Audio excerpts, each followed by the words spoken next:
You know those boxes we're all supposed to fit into? Race, nationality, religion? Have you ever felt like they just don't quite work? Like they're missing something really important about who you are?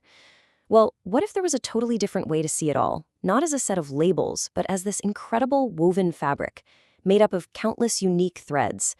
That's exactly what we're going to dive into, the profound philosophy of the Arreqqana. This one proverb, it's the key to everything.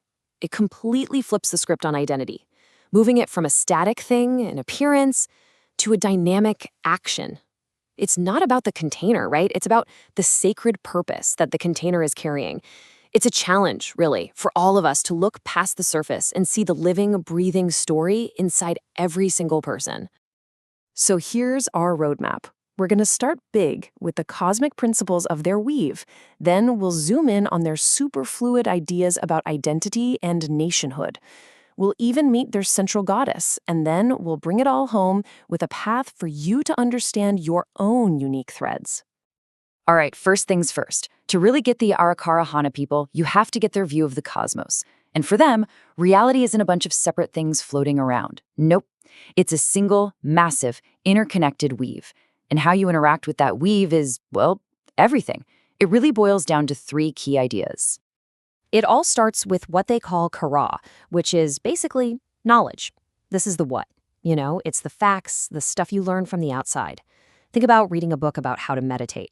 You're taking in information, right? That's kara. It's a super important starting point, but it's really just the first thread in the whole tapestry. Next up, we have awareness, or kiyayatira. This isn't about learning, it's about noticing. It's a totally internal process. You're not getting something new from the outside. You're just perceiving what's already in there. So instead of reading about meditation, you're now sitting down and actually noticing your own breath. See the difference? This is where your inner world really starts to open up. And that brings us to the grand finale, understanding or survivin'. This is where the magic happens. It's where you take that external knowledge and that internal awareness and you weave them together into real, lived wisdom. You don't just know about your breath, and you don't just feel it. You understand its deep connection to your state of mind. So in this worldview, understanding isn't just knowing things, it's living them. Okay, so if reality itself is a giant weave, what does that make our identity? Well, in the Arreqqana view, it's like this beautiful woven cloak. It's made of all these different threads, and each one tells a part of your story, and you wear them all together seamlessly. Let's see how this just completely redefines some of our most rigid categories. This is where things get really fascinating. Look at this total shift in perspective. The whole concept of race, as we think about it, it just doesn't exist for them. Instead, your physical appearance is an embodiment of flame. Think of it like a sacred map showing where your soul comes from, and, crucially, there's no hierarchy. Then you have ethnicity, which becomes Kiran Va, the woven voice. It's not a static label, it's a living, breathing culture.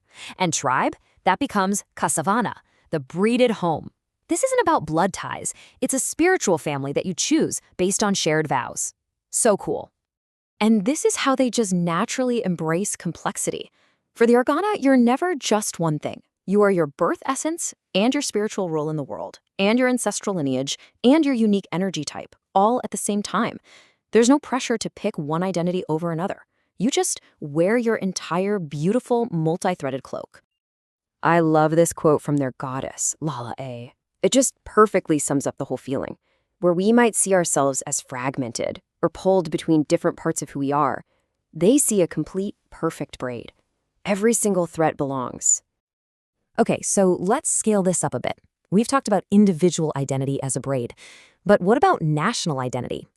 The Arreqqana approach to this is just as revolutionary.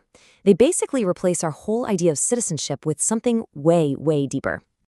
They call it kolara, which means sacred place threading. Get this, belonging has nothing to do with where you were born or what passport you carry. It's a spiritual relationship you have with the land itself, and you earn it through a rooting vow.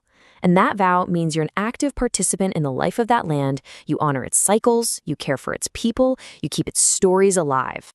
And the result of thinking this way is profound. Things like nationalism or xenophobia, they just don't have a word for it. It doesn't compute. The very idea of putting one land above another is seen as a kind of spiritual mistake. Instead, every homeland is just a different note in the world's song. And belonging to multiple places isn't a conflict of loyalty, it's a sacred journey. Now, at the very heart of this worldview is their goddess, La'ala'ai. But she's not what you might expect. She's not a ruler, she's not a king, she's not a lawgiver. Her entire philosophy is built on a totally different kind of power. It's not about control, it's about revelation. Just look at this comparison for a second, where a deity like Yahweh gives commandments to be obeyed, and Zeus enforces his decrees with thunderbolts. La'ala'ai's role is just to unveil, to reveal the truth and the wonder that are already there. She doesn't command you to do anything. She just trusts that your soul already knows the way. And this changes everything. The goal isn't salvation from sin. It's simply remembering your true nature, your thread. You don't follow commandments. You listen for that feeling of resonance with your inner truth. Obedience to authority is replaced by sincerity of heart. And punishment for mistakes? Nope.